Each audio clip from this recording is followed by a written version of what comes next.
Hi everyone, welcome to Prevention Education, the podcast that teaches you everything about prevention. Thanks for listening, and let's get started.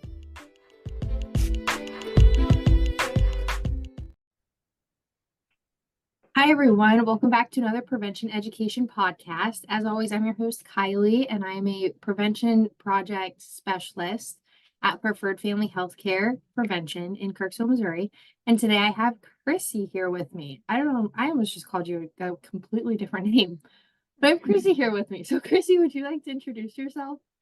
Hi, I'm Chrissy, and I'm a prevention specialist at Preferred Family Healthcare under the PFS grant, and we work with a lot of the youth and the Too Good for Drugs program.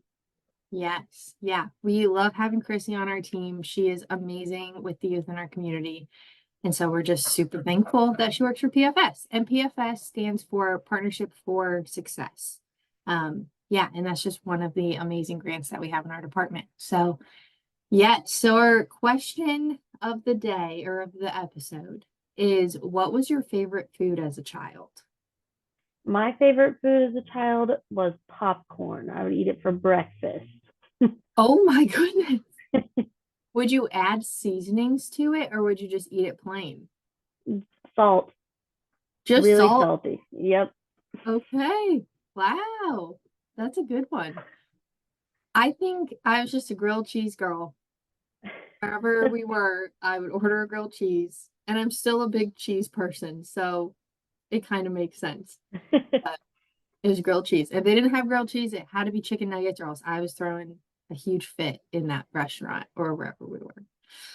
So cool. Well, now that our listeners know just a little bit about us, we will hop into our topic. And today we're going to be talking about community bonding. So, Chrissy, do you just kind of want to tell people how community bonding is kind of integrated in your job? So with community bonding, we like to go into the community and give them activities to do that our target is mainly 19 to 29-year-olds, and it just gives them things to do that are good for you instead of having and going out and doing those things that aren't necessarily good for our bodies and our minds. So one that we've been working on right now is we have partnered with the Adair County Library. And so we do bingo with them. And we've done a movie night for Halloween and just activities like that to get people in the community involved together and doing fun things that are safe. Yeah, of course. So what has been your favorite community bonding activity that you guys have put on? We did holiday bingo, and I really enjoyed it because we had a lot of people show up in the community. It was full. We almost didn't have enough tables set up. Yeah. And I enjoyed that because then people got to come in and play free bingo and win prizes either for themselves or to gift to their family members or friends. And I had several people tell me that we had things up there that they really needed and weren't sure if they were going to have this winter, like gloves or hats. So it was a lot of fun. I really enjoyed that. Yeah, that's one thing that I really love about your guys' events is it helps the community in ways that you might not think. Like, no one's really going to say they need gloves or that they're lacking something because they can't afford it. And so just being able to go to one of these community events and potentially win that as a prize is just a huge blessing to people, which I think is just so cool that your grant does. Yeah. So are most of the community bonding events pretty successful? Like, do you guys have a big turnout like that at most of the events? It depends on the event. We have bigger turnouts when they're like themed events versus because we do bingo with them at the library every Tuesday. But if we have a theme with it, like if a holiday's coming up, we have a much bigger turnout because people love to come to things that have a theme with it. Yeah. So, Makes it more engaging and fun, that's for sure. mhm. Yes. So what would you say is the biggest reason that these events are so important in the community? I think the biggest reason that they're so important is because it really gets the community involved with each other and meeting each other, and really they're all coming and making new friends that also are interested in doing the same things that they are. And I think that's really important in keeping a community on the right track and working together. Yeah, I couldn't agree more.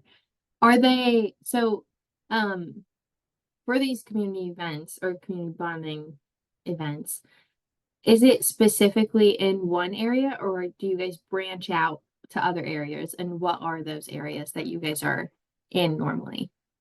Well, right now we've partnered with Adair County, but I've looked into partnering with Schuyler County, and maybe we are gonna try to partner with other counties. But sometimes it's harder when you're not from where they are, because people don't always want to work with you if they don't know you or have never heard your name. So, Yeah, that makes sense. So if you're a listener and you're in one of the counties that we serve and you really want one of these events and you have the perfect partner for us, please let us know. You can reach out to our PFS team or you can just email moprevention@pfh.org.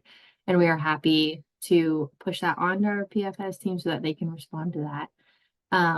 Yeah. So what would you say is the biggest struggle getting some of the community members to these events? I think the biggest struggle is just spreading the word to like younger people, because I like getting access to the Truman students. You can only hang certain flyers up in certain places, and finding that right time to have the events that people are going to be able to show up and things like that. So, Yeah, that's a really good point. And I mean, because we are such a big college community, that's a huge what's the word? Like participation group that we could mhm, potentially reach that we just can't really get to all the time because of communication and just kind of lacking some avenues, which is not anyone's fault, obviously. It's just right. a complicated place to get into. Um, yeah. So what has been some positive feedback other than the like you guys have some stuff that people really need, which is amazing. What are some other positive feedback that you have gotten from the community with these events?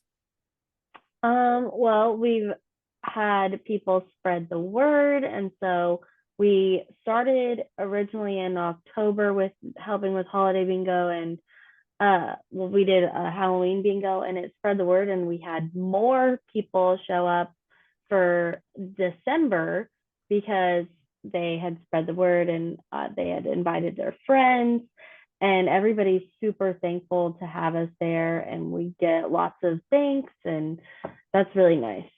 Yeah, it is. To have a community that appreciates the work that you're doing just makes you love your job even more, I bet. So that is really cool. Well, do you have anything else that you would like to talk about with the community bonding events that maybe I missed or anything? Or do you guys have any upcoming events that you want to kind of let Uh, us know about? well, we're thinking of doing a Valentine's Day bingo in February. So, Ooh, okay. That'd be fun. yeah, so I think that's going to be our next themed one. Yeah. Do you guys have gifts at everyone, no matter like if it's themed or not, or is it just at the themed ones? Yeah, we have stuff that have bought at every bingo they have on Tuesdays. So, Okay. That's really good to know. So if you're around the Adair County area and you're listening in, make sure to go to those bingos. It's Tuesdays, right? yeah, Tuesdays from 10 to 11 a.m. There you go. Yeah, you guys should all go. And even if you're not from the Adair County area, maybe you could travel in just for bingo on Tuesdays at 10 a.m. That'd be fun. Well, awesome. Yes. Do you think I missed anything? Are you? do you want to leave our listeners with one kind of big thing to say about community bonding? If you know of any community bonding activities in your area, or if you want to start some, just get a hold of us. We'd love to participate and be a part of it. Yeah. Wonderful. Well, thank you so much, Chrissy, for being on this podcast and telling our listeners all about the community bonding events that you guys put on. And listeners, definitely be sure to reach out to us. Like I said, if you're in our 27 county area, we would love to do something in your community. And we have an amazing PFS team that would love to be there and support you guys in that. So, thank you guys so much for tuning in. And Chrissy, thank you for all of your knowledge and willingness to share. And be sure to listen to other podcasts. So thanks, everyone. Hope you have a great day. Bye, everyone.